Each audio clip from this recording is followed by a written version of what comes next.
Hey all, how y'all doing? This is Lee Strauss with Element 115 and Spaced Out Radio. We're waiting for Jackie to pop on, and we got Toby Johnson sitting back in the green room waiting to come on as well. I'm going to start welcoming everybody into the show. Let's go back up to the top. We got Kitty Cat Whack in first place. Welcome. Thank you very much for joining us. We got Mel WD40 lubing us up for this evening's show. Welcome. We got Brown Dwarf here. We got Tim James, of course. Welcome, guys. Welcome. We got Bill Sanders and Kurt W75 in the house tonight. Welcome, guys. And I'm sure we got a bunch more popping on. We got an exciting evening for you tonight, talking about Bigfoot in the Pacific Northwest, specifically the Olympic Peninsula. And if anybody knows anything about the Olympic Peninsula, they know it's full of moss, and it's deep, and it's dark, and there's very few people there. In fact, there's a lot of Bigfoot there. We've got Jay Truth Seeker in the house tonight. Eternity Eternal, welcome. We got Nikki is in. Welcome, Nikki. Glad to have you. And who else? We got John Lamb in. Welcome. All right, guys. What I'm going to go ahead and do, since it's 8 o'clock right now, I'm going to run the intro. And hey, Jackie, how are you doing?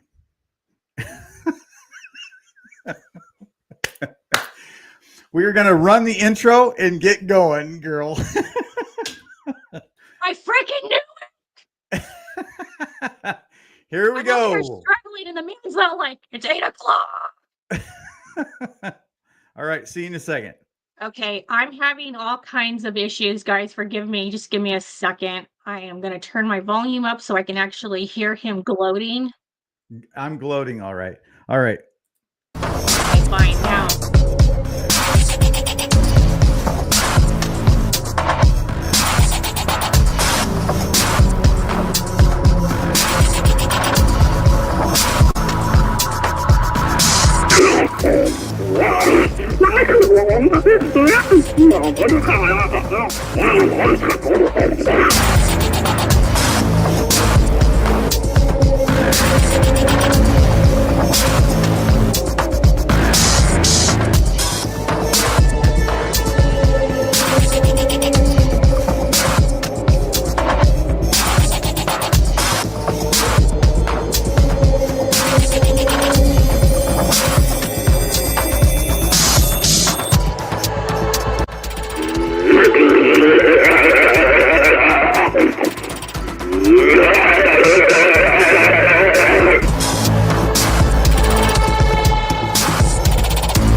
All right, let's squash that. Let me take a breath. Okay, welcome.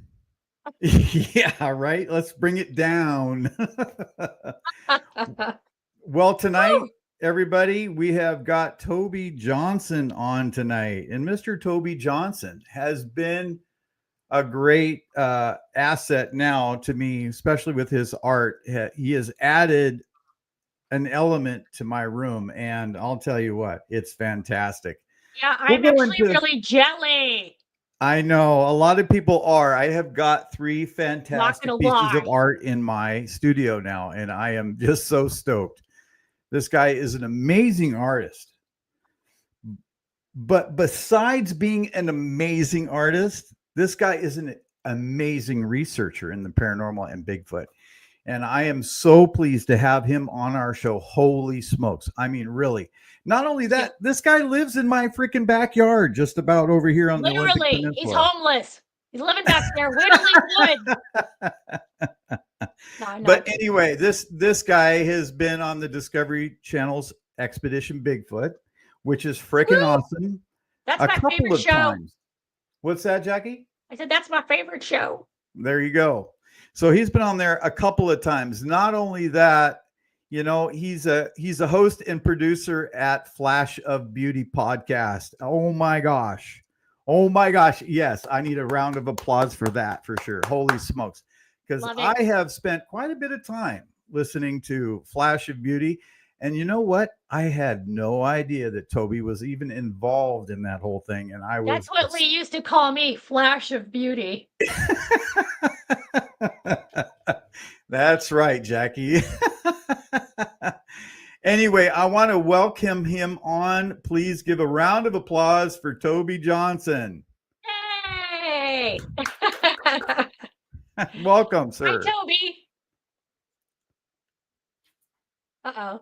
Can't hear you. I was just checking. Here we are. Hello. Yes. Hi. Thanks for having me. Welcome. Yeah. It's great Definitely having you. happy to have you here. Yeah, thank you so much for the kind words. Yeah. Well, shoot, your work speaks for itself, not only in the physical, you know, Yep. but also on YouTube and in many other places. So awesome, man. It just what happens when thrilled to boredom have kicks in. Yeah, thank you. Yeah, So- I'm super jealous of all the artwork that Lee's been showing off.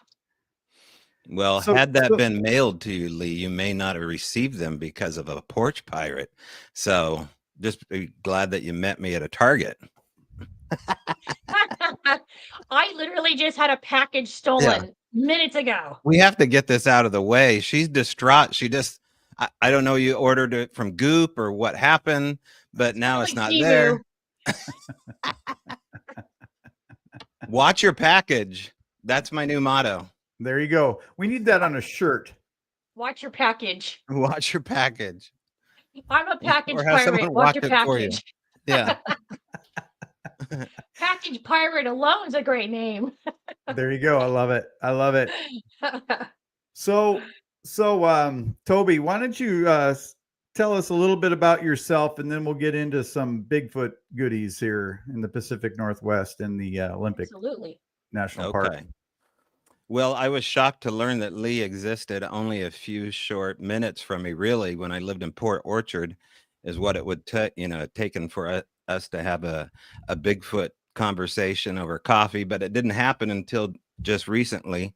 I find that that's kind of interesting that we're so embedded in our community, and we don't really know where each other are until we go to these conferences. But for me, looking into this subject matter really happened based upon what you have on your T-shirt, Lee, with a screening of Close Encounters of the Third Kind. That to me set my imagination afire. That it's shot as though it's a documentary, the story of Richard Dreyfuss's character. And so that really resonated with me. And I kind of thought it was a documentary. I thought, this must be real. This could happen. Aliens could come and visit us. And this is how it would look. So, come to find out that it kind of is based upon experiences that have happened across the globe of mass sightings that have happened, like at the Zimbabwe school and stuff. If you look into mass sightings happening. So for me, it happened in a world of looking at UFOs and kind of branching out from there as an only child with an imagination myself. I never thought that I would be doing this 20 years later, but it catches up with you really quick. Mhm. And so I guess I must be having fun because 20 years just kind of went by really quick. Yeah. Yeah. Yeah. It does go by really fast. I don't know if Lee told you, but this is my 50th year. I Your started out 50th year? my 50th year. I just turned 54 in the summer, and my dad started taking me out on my 4th birthday. So Wow. this is what I grew up doing. You need like a Yeah. Sasquatch AARP card or something. I do. That would be I Let's love put that. that in there. Yeah, someone will sell that. But New yeah, t-shirt. the story really starts in the town of Springfield, Oregon, where the mainstay of the witnesses were kind of all coalescing. It was a town I grew up in, right outside of Eugene, Oregon. Found a interesting impression in the mud with my son, circa 2004 timeframe, 2005. And we took a photo of what looked like a 14-inch track in the icy mud in Thurston, Oregon. And then we shopped it around to locals. I knew a guy that had done a documentary about Bigfoot and approached him. His name was Ron Olson. It's called Sasquatch, loosely based upon Patterson Gimlin's footage. And Ron said, well, I don't know if that track's real, but it's a very fun hobby to have. Maybe you and your son can pick this up. And so Jude was all of maybe 4 or 5 years old. So father and son started talking to people that saw Bigfoot. And what we found out is that the witnesses were saying, they were absolutely saying the same thing, that it's real and that their life had been affected. In fact, it had gone off course quite a bit since their sighting. Even brief road crossings changed these people's lives. Flesh and blood 3-second sightings were changing these men and women's lives. And they were cross culture, cross profession. And so I started doing these monthly meetups at a little place called Ike's Pizza in Vida, Oregon. It was called Bigfoot and Beer. It went from like 2007 to 2010. And then we started doing these town halls with a pint of beer and pizza. And after the show, people would tell me the weirder shit, weirder stuff. And so that's when things got interesting, because they basically said, hey, these things are totally connected. All you have to do is listen to the First Nations people. They will tell you that they are a land spirit, that they walk between two worlds, and they'll also give them the power spot on their totem pole. So I was like, okay, well, where do I have a supernatural Bigfoot experience? Well, it was literally, my mind was blown less than a mile up the road from this Ike's Pizza, because a witness came down and sat in on one of our meetings and basically gave me the keys to her backyard, which in this case was a giant mountain ridge where they were having all sorts of strange things going on, very reminiscent of the Julie Scott case. I don't know if you guys have followed that out here in Washington near, Gig Harbor area. Mhm. And so they were having a family group come in their backyard. And so that got me started on the subject matter altogether. And then all the strange stuff that started to happen once I, debunked the debunkers, whether or not there was any shenanigans going on. Now I know there wasn't, because the amount of evidence that has happened that seems to point to the fact that Bigfoot is somehow, some way connected to these lights, these orbs, which is really the first stage of admitting that Bigfoot's not just flesh and blood. Mhm. Yeah. Yep. Talking my language here, Tobe. Let's go. Especially with the lights. Yep. Yeah, Yes, well, and the this is- lights are, here we are right now. It's hard not to talk about everything going on with the drones and the Yeah. plasmoids, which is the new terminology. But, let's not call them orbs. Let's call them plasmoids in the vicinity of Bigfoot.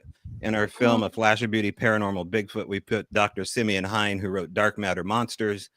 And Simeon's theory is that basically a very dense subject matter, but basically is that the building blocks of the Big Bang diverged into the human species and into what are called relic neutrinos, which is basically, ball lightning.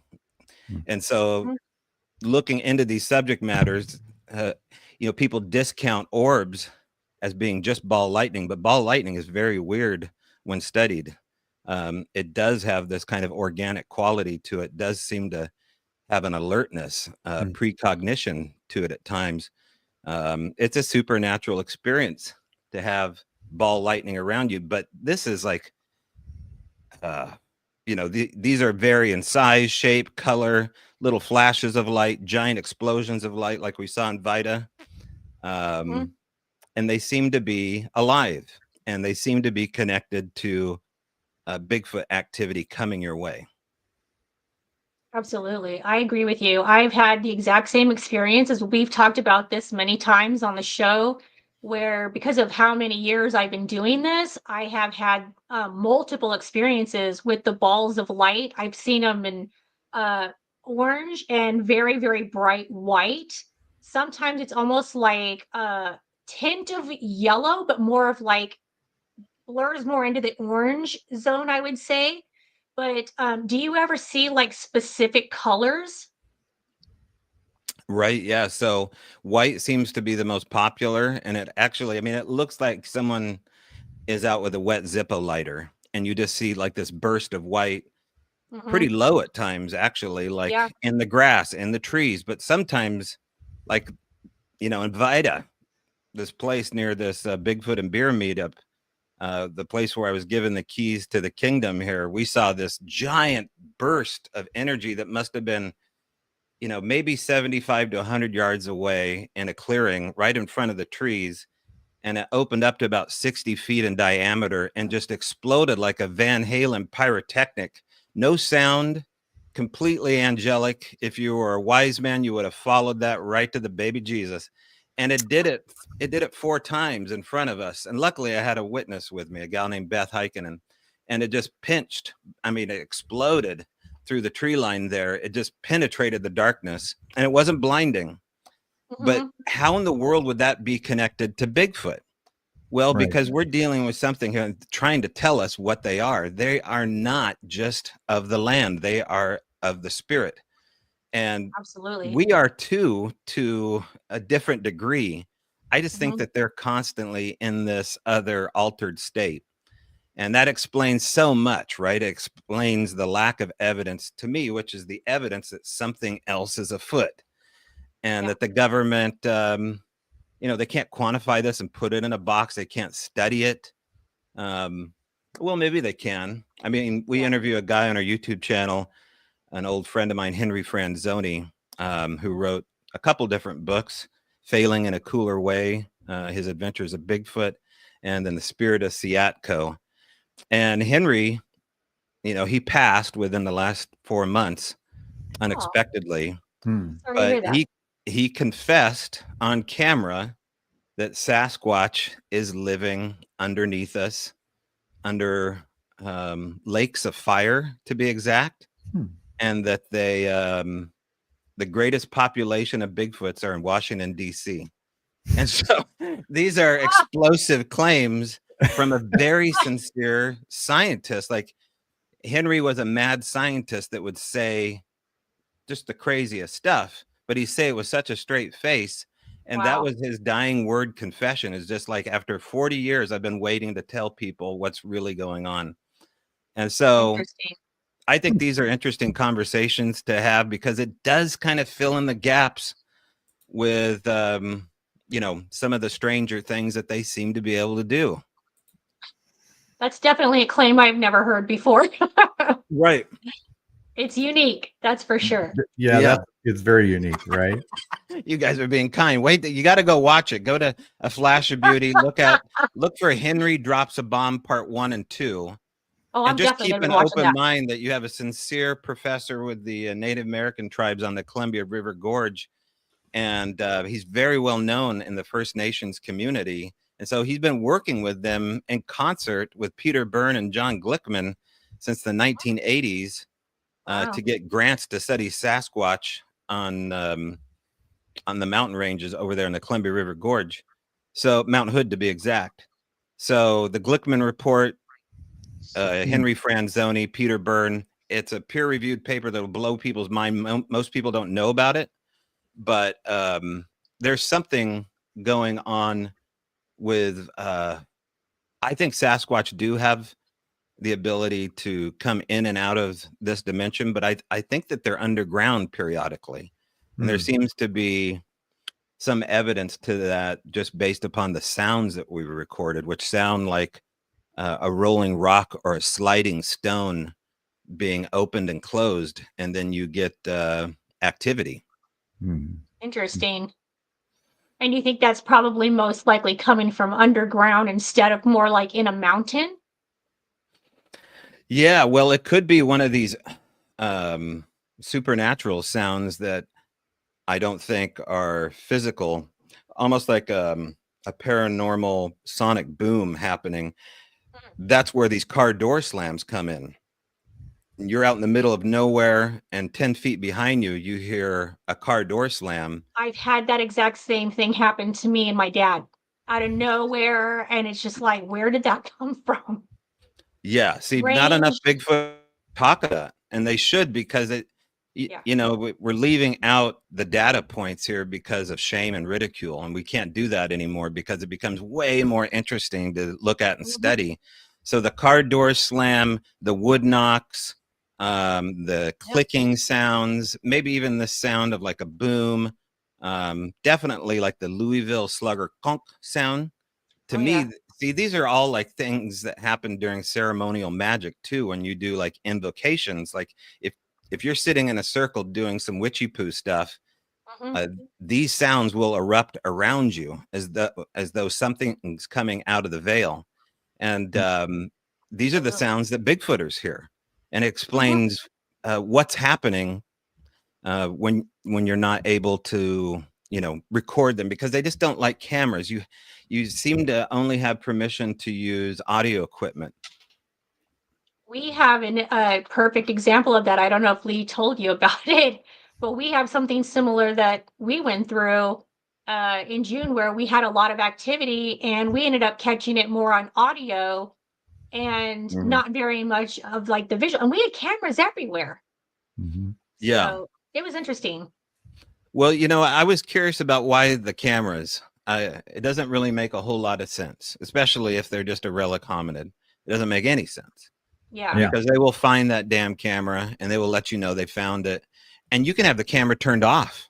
You can have the IR beam totally off. You can put pitch and feathers and whatever you want over your game camera. It's the idea of the camera that's not appreciated. So we started, you know, we're fast forwarding between 2005 to 2018 when I found this property with property owner Daryl Adams, who basically invited me to research there 24/7. I moved in and we started leaving mirrors to see if there was something to do with their image.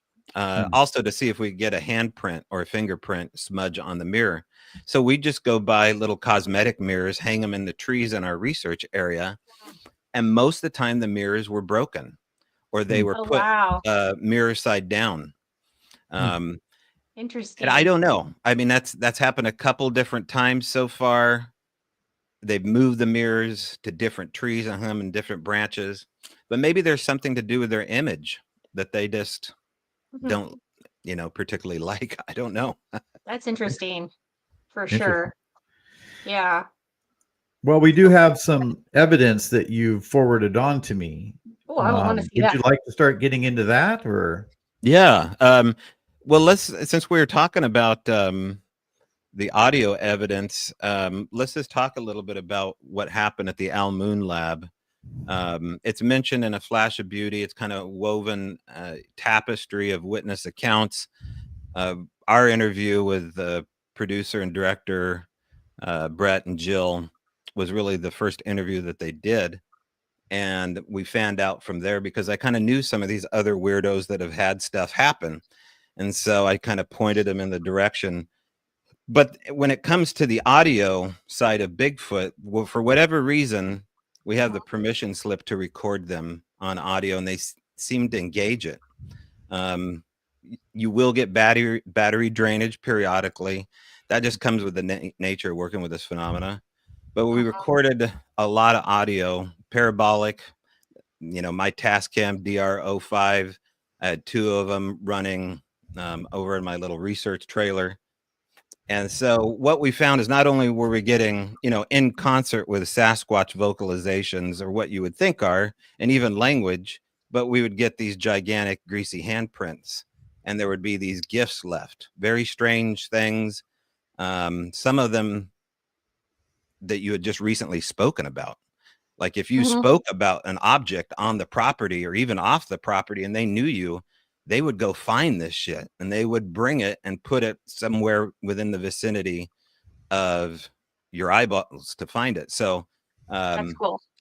We would find also that the audio didn't exactly match it up to where they left these objects because you couldn't hear them approach. So how did they get in through a gravel a gravel driveway and leave you like a little bobber or something like that? You should hear them walking and crunching. So we weren't getting those things, but we were getting Sasquatch, what sound like Sasquatch vocalization, and EVPs, which I'd never recorded an EVP. I didn't really, I don't know. I guess I should have been prepared for it, because if you read The Hunt for Skinwalker Ranch, they'll talk about the fact that, the supernatural and ghost are a part of this equation.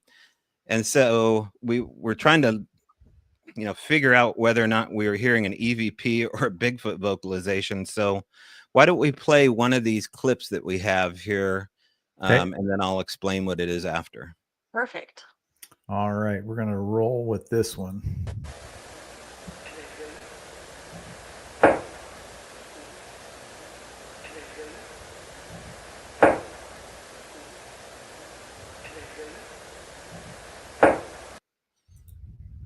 Yeah, were you guys able to hear that? I can hear it, but do you know what it's saying? No, no idea. But So it sounds feminine. It sounds like a female. Did you guys get female off that?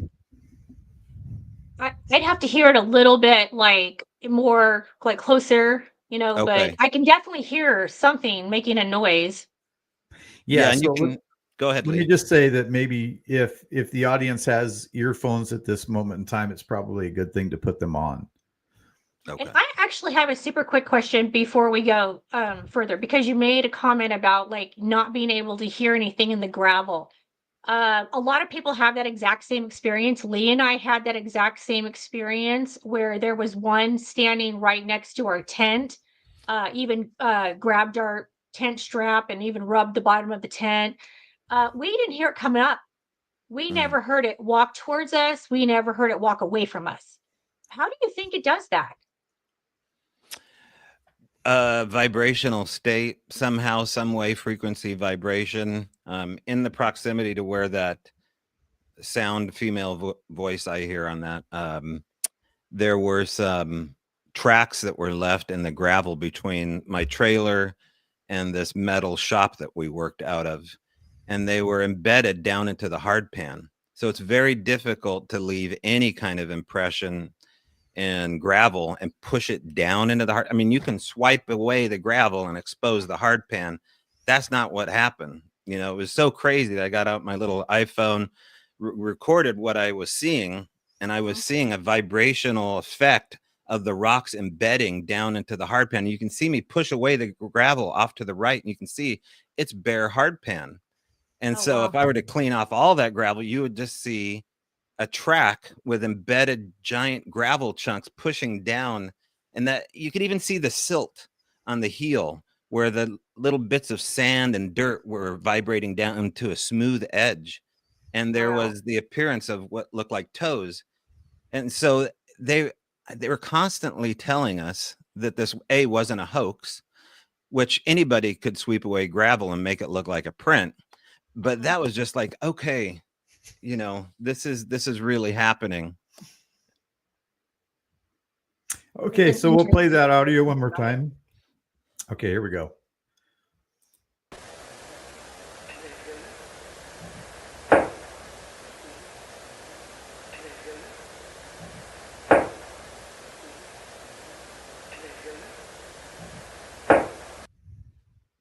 So I don't know what we have there. The signature of it looks promising for where Dave Ellis and I would look for Bigfoot vocalization underneath the 600 hertz level.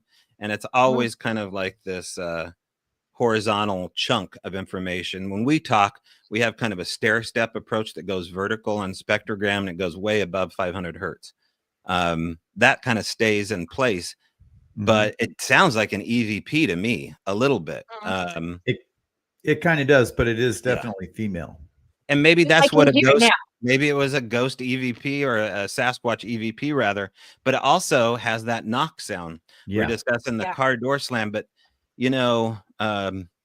this is what happens with Bigfoot encounters is that they leave out a lot of important information. I think these knock sounds before and after an incident explain how they get from point A to point B. They basically fold space and time, and then they appear. This is what they described at Skinwalker Ranch. They saw an orange orb open up. They saw a giant humanoid step in or out of this orb on the mesa. We have some photographs too, Lee. The one that has the that looks like a black and white vertical light that is flashing out of the darkness. Here, let me throw that up here. Yeah, so this is a pretty interesting one. What you're looking at is a black forest about 25 miles up in the dense brush. And the property owner, Daryl Adams, had the mind to see this and capture this here. But this is an unexplainable light source that has light leakage coming off to the right. Wow. This is what I think is happening, is that periodically something is opening up.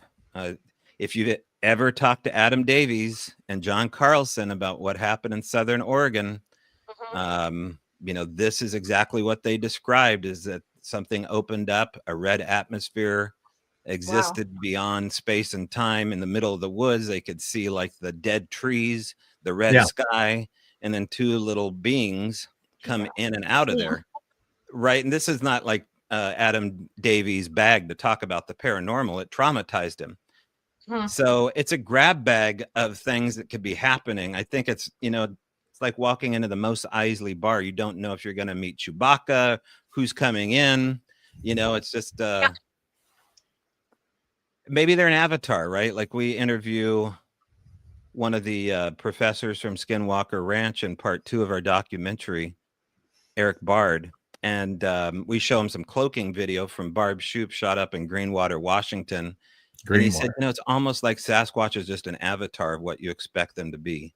Because she saw a black mass shoot off through the brush. Her camera caught the predator, slinking down and moving off like liquid. That's the other thing witnesses describe, is that these things move like they don't have bones, that they move like a jellyfish or an octopus, that they're sleek and liquid-like. Interesting. Yeah. Have you ever actually watched one cloak itself in front of you, either day or night, where you can actually see it, and then maybe it just, or maybe even what was it what we were doing when we were watching it, and it just sort of faded out. So down back at the end of the road there, it just faded away. Even in our thermal camera, we would see it, and when we got closer, it just kind of dissolved away, which didn't make sense to us at all. And then literally, I'd say less than 5 minutes, it was throwing stuff into our camp. So I've never seen that at the property, the Al Moon Lab. It was witnessed on one occasion by the property owner. I never saw anything like that. We had something walk between us in the broad daylight as we were researching the wilderness, and you never heard it. All you heard was 3 powerful wood knocks, and you knew your friend was over here, and here I am, and something has moved between us, basically as a joke, I think. So I would blame him for doing the wood knocks, vice versa. And we didn't find out till we got back to the car, and this was literally maybe 50 yards, away. huge, powerful. I mean, if you had a Louisville slugger, that's the only way I could imagine you make that sound on a tree. You couldn't pick up a Doug fir branch and make that kind of really familiar baseball crack sound. And so that told me, yeah, something else is going on here besides, the anatomy of them walking through the brush. There's this non-physical, non-corporeal. They seem to have also an appreciation as like precogs, like they know what you're going to do before you do it. They know when you're coming in the woods. They know, Yeah. where the Say this all a-holes the are in the time. group. They kind of isolate out the a-holes from the woo. If you have a weapon, you seem to be targeted first. I've been with guys in the woods near the area, and there was 4 or so of us that started that night hike, and by the end of it, there was just me. There was another gal as well, Beth, but it was the 3 other guys, 2 of them which had advanced medical training for the fire district, and these guys were so unnerved by something that they couldn't see. Like they were having full-on panic attacks about nothing, and they went running back to their car. Yeah. And we were never affected. Now, all those guys had weapons on them, and maybe they intended to use them if they freaked out or something like that. Like they didn't go up there to kill a Bigfoot or anything, but I think you should always carry a weapon with you when you're out in the woods. First of all, like I always carry. Absolutely. But Agreed. if you're the kind of personality where you're going to freak out and these have a family unit there, maybe they're doing you a favor. Yeah. Yeah. I don't, like I said, I don't know if you've heard our story or at least talked to you about it at all. And I'm not going to get into the entire situation, but we had an incident where we were in one of those tensile floating tents. And like I said, I'd been doing this for 50 years. Lee and I went there for my 50th birthday to the base of Mount Adams. And we had an incident where, like I said, first we saw it down the road, and then we were in the tent, maybe I'd say 5 to max 7 minutes later. It was already throwing things, trying to get our attention, snapping straps on our tent, rubbing the bottom of us. It did everything trying to get our attention. And I had a full blown panic attack. I had never done this in all 50 years of researching, looking, traveling. It didn't matter. I've been in places by myself. I don't normally go off and do things like that, but I've stayed in some pretty scary places in a tent by myself, and I've never ever had fear. And he was in the exact same tent right next to me, and it was like uncontrollable, just freak out, panic attack. But I was totally silent. Like I know I'm professional enough to know in the field, like don't panic, don't scream, don't freak out, don't get out and run off. But so I laid there in total silence and just sort of dealt with it. But yeah, it was something strange for me because I'd never had that before. Yeah. It's a kind of defense mechanism, I suppose, for some people. If you had them come into your tent like that, I can understand having a panic attack. But if you're walking up an old skid road with 5 people, you shouldn't be having panic attacks and saying, I No. can't take another step. I'm going to cry. A full grown man with kids on the fire team saying, I can't take another step or I'm going to cry. And then run down the mountain and grab his partner and never show up at that spot, again. Yeah. So that was kind of shocking. And this is all within the proximity to where these pictures and audio that we're playing, relative, maybe a couple miles away. Yeah, we were talking earlier about the interdimensional part of the, whole Bigfoot, whatever other realm or, wherever it is they're like connected to on the other side of some place. Okay. If it's underground or if it's wherever it may be. I've been basically telling people for the last 10 years, and I have had more people say, no, it's not interdimensional, basically tell me I'm crazy.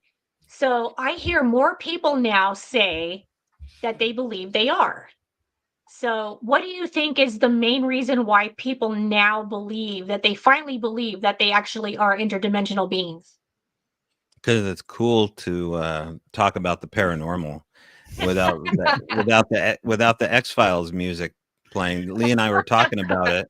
It's like the revival of the 1920s spiritualist movement, and that's Yeah. what we're having right now, especially with all this UFO stuff. The UFO stuff is kind of guiding us to Mhm. this transparency world where we can talk about Sasquatch. So I Mhm. think people, you know, now that people are actually talking about it, Matt Moneymaker of BFRO, talking about orbs, talking about cloaking, talking Mhm. about things like these mysterious plasmoids and drones over New Jersey. So these things are usually not talked by apers in the community, and now they are. And so there's room for it. And you can't go to a convention without it having, like, if you used to go to a Bigfoot convention, there would never be a UFO booth or a paranormal ghost booth. Now everything's, Yeah. in one True. umbrella. And the Bigfooters hate it. Like the flesh and blood guys, they've come at me, after the party and say, "This sucks. You guys show up here and we're trying to do serious research, and here you are talking about cloaking with all your hippie friends." I'm just like, okay, come on, Cloaking's easy. real. It's That's the real. way. That's the way I used to be, though. Too was a flesh and blooder for a long time, and then there was some things that Yeah. happened that I can't explain, and so Mhm. It's called Jack's walking into his life. no. Uh-oh. Before I even met you, before I even knew you existed, I had some experiences with Ander. Yeah. I brought the crazy in. So Well, because you I like I to literally think. have been all over the board in the paranormal, like the ghost hunting, the cryptids, Bigfoot. Like obviously that's something that I just grew up with. So that's always just been such a normal part of me. You just Yeah. don't find a lot of people who just had it from a very, very young age. They usually get into it because they've got friends or they saw something cool on TV. So, it's kind of cool knowing like, I had that my whole life. So it's been a very special part of me growing up. And I lost my dad a few years ago and he was my big Bigfoot partner. So, it's been a journey and it's been a Right. good one. Yeah, I agree. I mean, if you allow it to change you and for the better, it can be, but I've seen a lot of guys change for the worse, Mhm. and Yeah. it sucked them in. It's a lot like the Lord of the Rings with the Sasquatch is the ring, basically, and no one can really bear the weight of this phenomenon. They become Yeah. intolerable, insufferable men. It ruins their life. A lot of these guys, right? Like Renee DeHinden picking up buckshot to buy a bag of plaster, kind of bad. And so that was one thing I was keenly aware of, is that you got to kind of monitor your priorities with this, because the phenomena um, Yeah. is meant to be enjoyed, but not at full scale. It's not meant to be enjoyed at full scale because we're physical and they're not, and we have two different functions Mhm. while we're down here. And so I don't think we're necessarily meant to commune with them 24/7, but it's so addictive.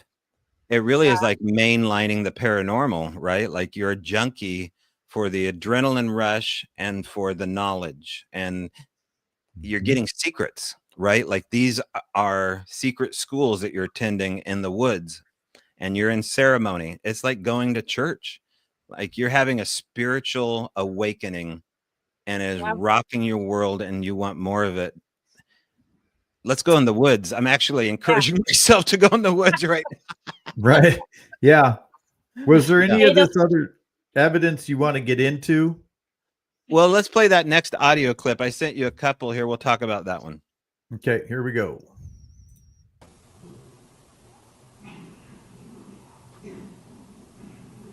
I have to turn it up a little bit. I don't know if you can. Yeah, it's Can't maxed hear right it, Lee. now. The audio is all the way up. Okay. What is that one of?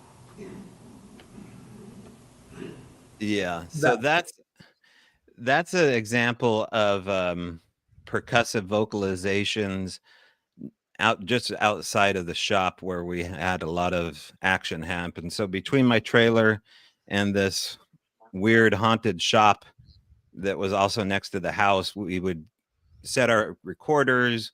We would leave little trinkets outside. They would, doctor these trinkets or take them periodically. They would leave sticks. Now, I'm not a big glyph guy, or what, the guy in our documentary calls stick Latin, because the forest does the damnedest stuff, and not May everything the on the forest. forest be with you. Yeah. The forest, the forest is going to be the forest. So you can't just find language That's right. on the floor all the time.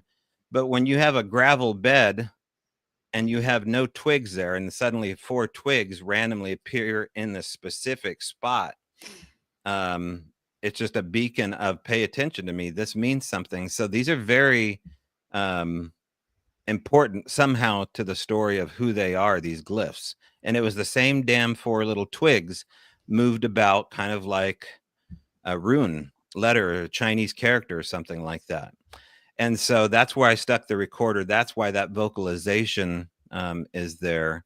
And the good audio, you can hear this percussive, it's hard to not call it some kind of language, because it is, it does have kind of a morpheme stream in it. And it's definitely within the realm of looking into Sasquatch and not being any kind of known animal. Yeah, I 100% know that they have language. I've heard it multiple times, many different places, and you can tell they're literally having conversation with each other. So something's going on there. Like, do we understand it? No. But I have actually heard that where they will get close sometimes, not maybe like super close, but close enough where they might interact with a human, and then they'll start to mimic what the human is saying. I don't know if they necessarily understand it, but that I do know that they will mimic what they say. Yeah. Yeah, I agree. In fact, that's one of the theories about Moorhead Sound. His daughter Rhonda thinks that they're actually trying to mimic what these guys were saying. I'd never heard that theory before. We're wrapping up production on Voices in the Wilderness. We had a chance to go up to the Sierra camp for 5 days on horseback and stay at the old camp Yeah, and interview David Johnson, who was a that's kid awesome. when he was going up there. And, that story of the Sierra camp is, Lee's got something. Uh-oh, it's show and tell with Lee.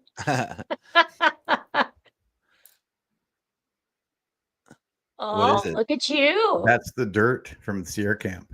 Sierra Camp 2024. Yeah, so that's that's all that's left of the dirt and the shelter Oh, there, wow. burnt embers. That's a That's cool. remarkable place. I would have loved to have seen it in its heyday, but it's so supernaturally charged, right? Like, there are these giant, nobody ever told me that there's these giant megalithic boulders there, these giant granite boulders that you can't help but see like shapes and stuff in them. They're huge. They're megalithic, right? Like Peruvian megalithic boulders all over the Sierras there. And you're embedded Wow. right there by this little spring near this little alder forest. And they had all matters of not only language, but they also had a lot of UFO stuff. And, that area was given to them by the Basque sheep herders. That's how it happened, right? Is that the Basque sheep herders basically said, hey, we stay here. This is a good spot. There's clean water. And so these hunters took over the area. But the Basque sheep herders, if you look into who they worshiped Bigfoot. Their god was a hairy giant. And so how far back does the Sierra Sounds actually go with a base knowledge of what's going? I think they're called arbor glyphs. The Basque sheep herders took their knives and they would draw out stick formations on the alder. Always near tree. water. Right. Yeah. Yeah. So that's key. There's a lot of information about the Sierras that is coming out that nobody's ever heard. When this film finally comes out next year, people are going to really be scratching their heads at how come we didn't hear this story? Who are these people that have been up there for the last 40 years? How do we not know this? Right. Yeah. Wow. I can't wait to see that. Yeah, no kidding.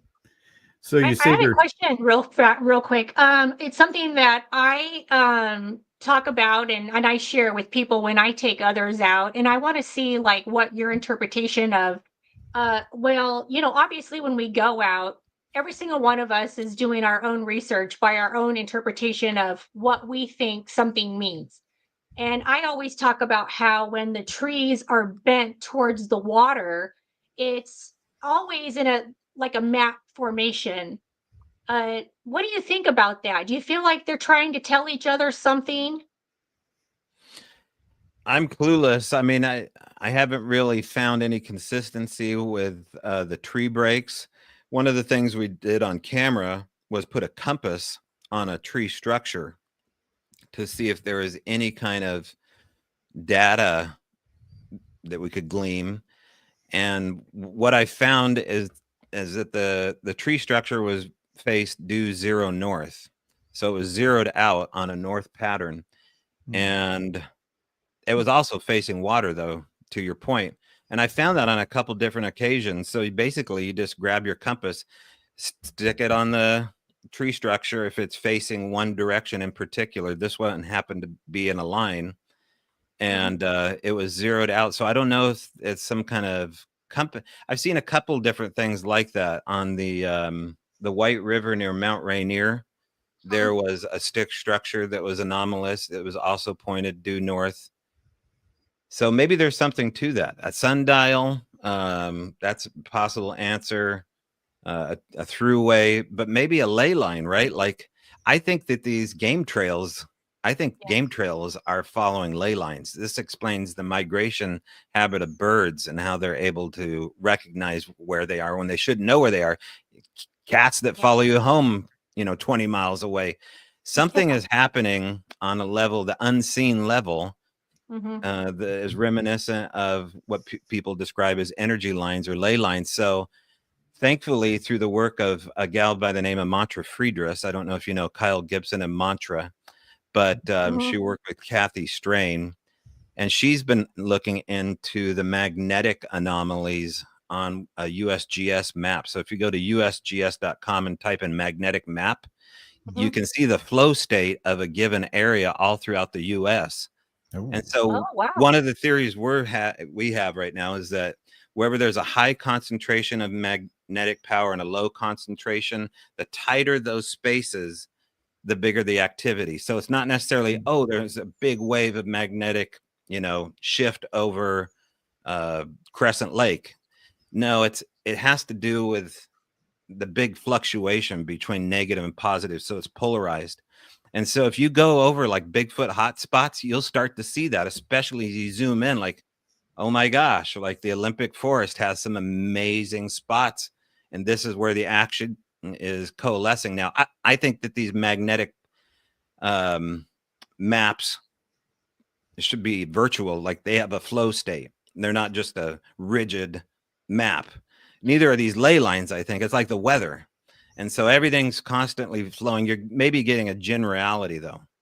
And what would be even more fascinating is to look at these magnetic maps and see if there's strange place names where these polarized places happen. Like, is there a Devil's Creek? Is there like a Chimpanzee Mountain? Is there Witches River? Whatever. These are powerful place names for a reason. Can you be able to track it with these magnetic anomalies? That's an interesting thought. Yeah. Definitely have a couple areas like that in my mind right now, actually. Yeah. Well, like Bumping Lake, right? Like everyone Yeah. now, Bumping has totally blown its cover. That's a big one. Yeah. Yeah. For sure. I can think of the Pallades mountain range and some other locations on Mount Baker that are called the portals east and west Yeah. and that sort of thing. Right. So Yeah. Exactly. Yeah. So that's definitely a possibility. So look into those areas in your geographical locations to see if you have anything like that and investigate it, right? Yeah, if you guys hadn't had a chance to go to some of these power spots that are sometimes national parks, people just drive by these anomalies. There's one called Tum Tum Mountain, Amboy, Washington. It looks like a four-sided pyramid in the Pacific Northwest. Then, of course, there's the Mima Mounds in Olympia. I don't know if anybody's been to the Capitol State Forest in your group, but the Mima Mounds are interesting power spot anomalies. And I think that you probably find some of the stuff that we're talking about tonight in these locations. Oh, that's really cool. Yeah, and they're going to be all over the country, not just here in Washington State. The only reason speaking about that is because, you're here in Washington State, so you investigated a lot of these locations yourself, which is amazing. And I'm, definitely want to follow in your footsteps and where you've gone and what you found. He'll be right behind you. Yeah. Let's go, Lee. Let's set it up, dude. He's all, pick me. Well, there's some places I don't want to go alone. Like I'm usually alone when I do this, or with my little tiny Boston Terrier, Cooper the Trooper. Oh, poor Cooper. You got to put Cooper through that. He loves it. But yeah, it's always good to have another bro to go with, right? Because sometimes you want to stay till 3 or 4 in the morning, and not everybody's down by 8. Yeah, and so that's what I'm looking for, is someone that can just kind of wing it a little bit and go out for late ops. Oh, he would love that. I'm the one. I might come up and tag along too. Okay. I had another quick question for you. What's like basically the first thing when you go out to any location? Is there anything specific, like the first thing in your mind you're looking for when you first get out there? Well, I look for leaners, is what we call them, which were they were just broken sticks placed up against a tree, but they always put the tip up first, and they were a different color than the natural tree. So they were brought in for whatever reason, and they would add to them over the weeks and months that we researched it. So I always look for these sticks that are leaning up against a tree. It's also the way I mark a trail now, because it works awesome. Nobody knows where it is, but you could walk without onyx deep in a forest and just grab a trunk of a branch or a tree, lean it up against a dug fir, and march your happy butt for miles. And they'll stay up there all winter. They'll stay up there for years. Oh yeah. Nice. Yeah. Matter of fact, Toby, I have gone back to a location like a year or two later, and that same exact formation is still there. Yeah. Like it hasn't moved. And it blows my mind, because it's like with the wind and the snow and the weather, especially up in Northern California, you think like, oh, it's going to be gone. Sometimes it's still there. It looks exactly the same. But I know Lee has a special location that you are going to want to go to. And it's where we went in the summer. And I'm not going to say exactly where on here right now, because I don't want to give that out. But you guys need to go there. We camped in Bigfoot's living room. I'm not even kidding. Okay. Well, that sounds promising. Whew, that place was crazy.